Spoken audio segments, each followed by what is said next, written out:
The Silver Collar, a vampire's curse on the Doucet plantation. Set in the year 1835, on a sugarcane plantation nestled in the rural heart of Louisiana.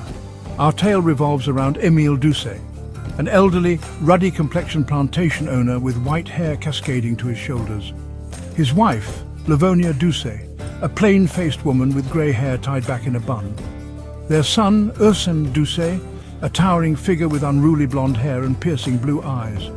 And Augustin Duparc, a travelling businessman with a waxed handlebar moustache and auburn hair, whose arrival sets off a collar of eerie events. Join us as we delve into this haunting story. Welcome, wanderer, to the Vampire Archives, an eerie sanctuary of ancient secrets and unyielding night. Your selection this time is a thought-provoking one. The tale of the Silver Collar, a vampire's curse, whispers of an immortality that has long echoed through the minds of countless seekers, like yourself, of the paranormal. This tragic tale concerns a black slave named Nero, who met a totally unanticipated and horrific fate in 1835 on the old Doucet sugarcane plantation. The plantation, owned by Émile Doucet, was located about a 2-day horseback ride southeast of Vermilionville, Louisiana. Doucet, elderly and infirm, had little to do these days. He concerned himself with small menial tasks. He spent long hours sitting in his rocking chair on his spacious front porch. He wondered, as old men will, how had his life passed by so quickly? What was the true meaning of existence? He had ample time to wonder, since he had turned the plantation's management over to his only son, Ursin. One lazy summer day in August, old Doucet, attempting to escape the stifling heat inside the main house, seeking, possibly, a late afternoon cool breeze, was sitting in a rocking chair on his shaded front porch.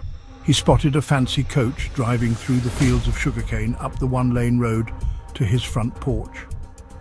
Eventually, the coach pulled up and stopped in the shade of a nearby live oak tree. It was an unusual sight, an enclosed coach with oil-burning coach lights mounted to its exterior. It featured windows draped in a heavy black fabric which prevented light from entering the cab. An elegantly dressed man sat high up in the coach's driver's seat. The man descended from his perch and approached the foot of his steps which led up to the porch. Good afternoon to you, sir. My name is Augustin Duparc and I'm traveling to St. Martin's Parish on some business. I've run out of water and my horse could use some as well. Our Savior, sir, blesses those who assist travelers in need. My name is Émile Doucet. Pull on around to the well near the kitchen in the backyard and draw your horse some water. Then you can come back and join me here on the porch. Émile then turned and called through an open window to his wife Livonia. She came out of the house and walked across the porch to where he sat. He smirked and told her that a fancy visitor had arrived. Can you bring us some refreshments out here? The two men, enjoying each other's company, spent the better part of the afternoon socializing. Émile, eager to hear news from outside the confines of the plantation, encouraged his visitor to speak freely. Augustin, happy to be relieved, even briefly, from the constant joggling ride of his carriage, slipped into a jovial mood. Émile's curiosity about this out-of-place stranger finally piqued, and he asked about Augustin's business pursuits in St. Martin's Parish. Augustin Duparc revealed that inside the blackened-out coach was his wrestling slave, whom he called Bass. He was hauling him to some arranged matches at a county fair, and, well, he made a fine living doing this. You would truly be surprised at some of the wagers that are placed on such matches among gentlemen. Émile replied that he too owned a strong black slave named Nero, who he knew would have no trouble at winning a wrestling match. Augustin quickly sensed greed creeping into Émile's voice and realized that this was another opportunity that fate had placed before him. He proposed a monetary wager between the two of them on the outcome of a wrestling match between Bass and Nero. The conditions of the match were twofold. Émile easily agreed to the first condition, the amount of the wager, enough to fully purchase a fully grown male slave in those days. Then, at Augustin's insistence, he agreed that the match would take place that very afternoon, but only at dusk. That's my usual traveling time. I know it sounds odd to some folks, but my horse is used to it. The roads in these parts are good, and I get to avoid this unbearable heat that we seem to have been blessed with this time of year. Emile, thinking only of the money he was about to earn, saw no reason to disagree. At the appointed time, dusk, a small crowd began to assemble at the location of the coach. Oil-burning lamps, lending a festive atmosphere to the occasion, had been lit and arranged at the site. Emile was there. Ursine, with Nero in tow, had arrived. Free farmhands as well as slaves, returning from their labour in the cane fields, began to assemble as well. The anticipation, floating in the air, became electric. Augustine appeared, and with all the fanfare of a carnival barker, opened the coach's door, reached inside, grabbed the end of a fine silver chain, and tugged. Bass slowly emerged from the coach. Around his neck he wore a silver collar. It was to this collar that the silver chain in Augustine's hand was attached. His skin tone was dark, making him look almost like a shadow. He was as tall as Nero, though not quite as powerfully built in physique. Difficult to observe in the low light was the fact that all his teeth had been filed down to sharp points. All that is, except for two unusually large canines which protruded only slightly through his large, expressive lips. He stood silently, exuding an aura of confidence and defiance, until Augustine released him. The two slaves then charged each other and grappled in the light provided by the oil-burning lamps that marked the perimeter of the action. The match was violent and brutal. Rising dust partially obscured their mighty efforts to dominate each other. The surrounding crowd shouted encouragement to Nero.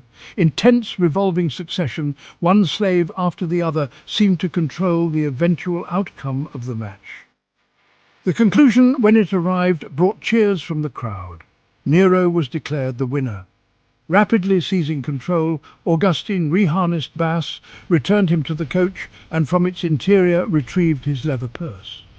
As he pulled from it the sum that he had wagered, Emile jovially invited him to stop by again on his return trip home if he desired a rematch.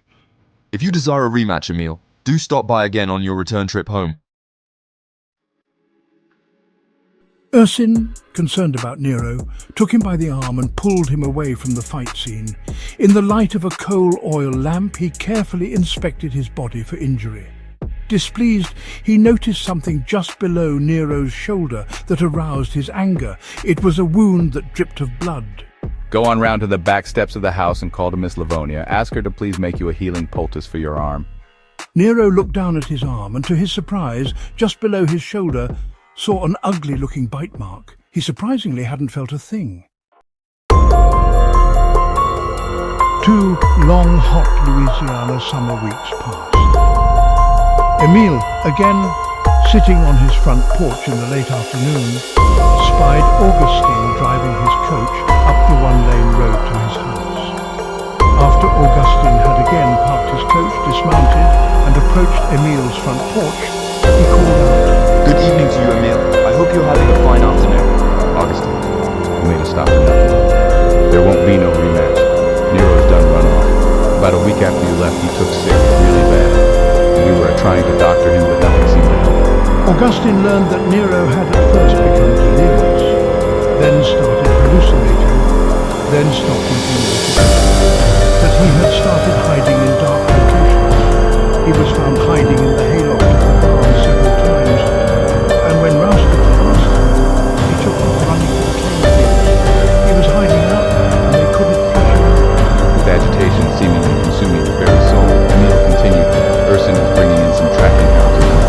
We'll find him, we'll find him. I've got some doctoring to do myself. My horse is sick. He might be coming down with the colic. I need to stable him and watch him for the night. I don't want him to die on me before I can get home. Can I trouble you with the use of your barn for the night? I'll be gone by first light in the morning. That won't be a problem. The next morning, to the sound of baying hounds, Emile woke, dressed himself and stumbled out his back door.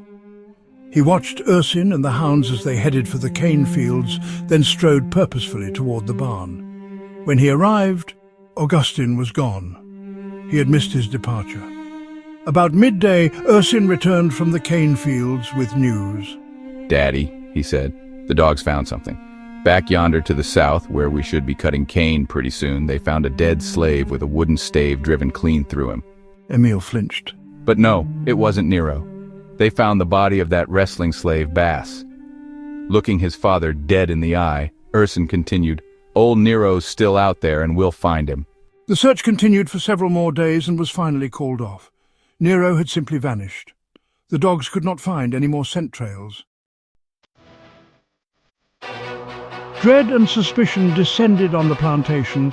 Emil couldn't figure out what to make of it, but whispers down in the slave quarters were unanimous. They knew what happened that night, the night that fancy gentleman arrived for the second time. That was the night that old Nero got a bright, shiny new silver collar. Augustine Duparc sat upright in the driver's seat of his coach, carefully watching the road ahead with Nero behind him, concealed in the darkened interior. The silver collar had done its part, restraining him.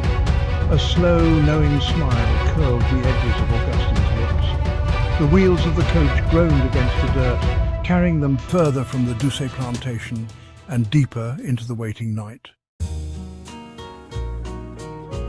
Thank you, brave souls, for venturing into the depths of the vampire archives. Do our tales stir your dreams at night? We have only recently opened the vault to viewers, and as of now, we have no subscribers or likes. Consider subscribing and liking this channel before we and our knowledge vanish into the mists of darkness.